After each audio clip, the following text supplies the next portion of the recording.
카드 사태 이후로 최악이라. 전세 대출도 못 갚는다. 무슨 말일까요? 일단 이 지표를 보십시오.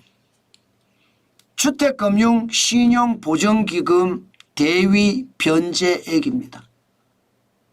참 말을 보면 너무 어렵죠. 주택금융 신용보증기금 대위 변제액.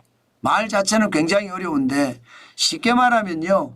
전세대출 받았는데 전세대출 못 갚아서 정부가 대신 갚은 액수를 말합니다. 예. 물론 전세자금 대출만 포함되는 것은 아니고요. 이 주택금융 신용보증기금은요. 전세대출도 포함이 되어 있고요.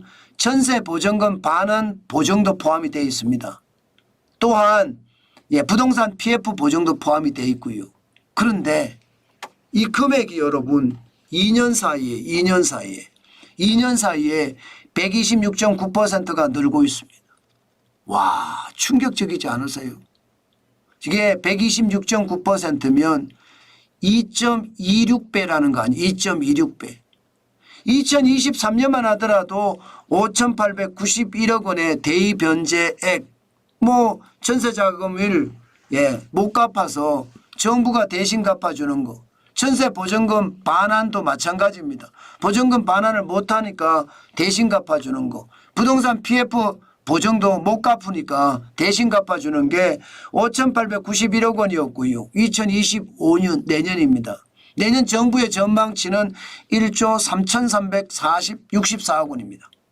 엄청나죠. 지금 상황이 진짜 좋지 않다는 거예요. 1조 3,364억이라는 숫자, 이 숫자는요 2005년 이후로 최고 규모라고 합니다. 최고 규모. 지금 그만큼 말입니다. 저는 전세자금 대출이든 전세자금 반환 보증금이든 부동산 PF 보증이든 정부 보증이 크게 문제가 된다는 뜻이에요. 결국 말입니다. 이런 게 다 빚이거든요. 이런 게 다 빚입니다. 이게 전세자금 대출을 많이 해주니까 그만큼 말입니다. 이게 대위 변제액도 계속 늘어나요. 그럼 정부의 세금도 계속 들어가는 거예요. 저는 이거 앞으로 큰 문제가 될 거라고 생각합니다.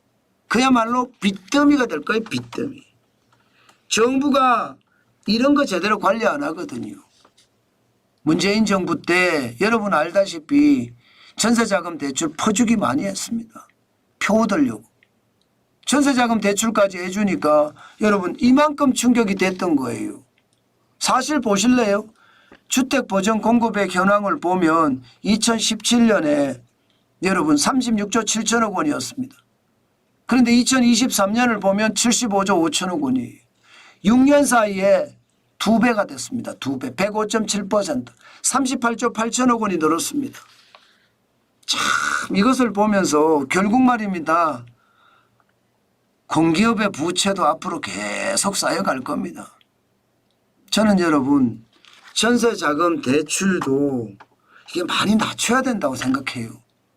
지금처럼 전세자금 대출을 많이 해주면 앞으로 더 큰 문제가 저는 발생이 된다고 생각을 하고요.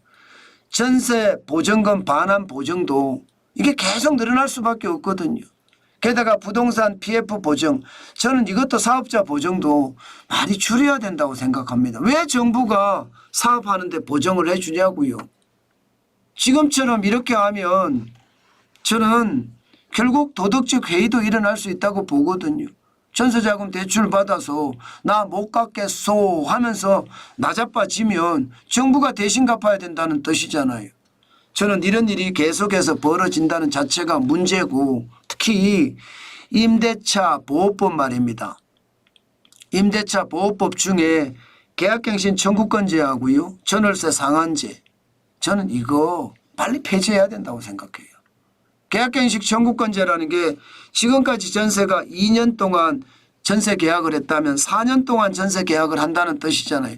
그러니까 2년 동안 안에 전세 보증금하고 4년 동안의 전세 보증금은 틀립니다. 그러니까 전세 보증금이 확 올라가는 거예요. 정부가 말입니다. 문재인 정부 때 그랬거든요. 이게 전세 가격이 훅 올라가니까 전세 보증 규모도 늘려줬어요. 그래서 이런 문제가 생기는 거거든요.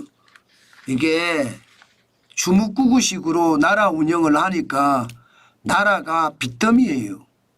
기금이나 지금 공공기관의 보증액도 지금 장난 아니거든요. 이것도 여러분 이대로 가다가는 진짜 뻥 하고 터진다는 이야기 저는 쉽지 않다고 생각합니다. 쉽게 올 수 있다고 생각합니다. 공공기관의 빚이 그 정도로 많아지는 것 다시 한번 우리 진짜 생각해야 됩니다. 정부가 포퓰리즘적으로 돈을 푸는 정책에 계속 집중하면 앞으로 이런 일은 더 크게 벌어질 확률 굉장히 높습니다. 참 안타깝죠. 대한민국이 이렇습니다.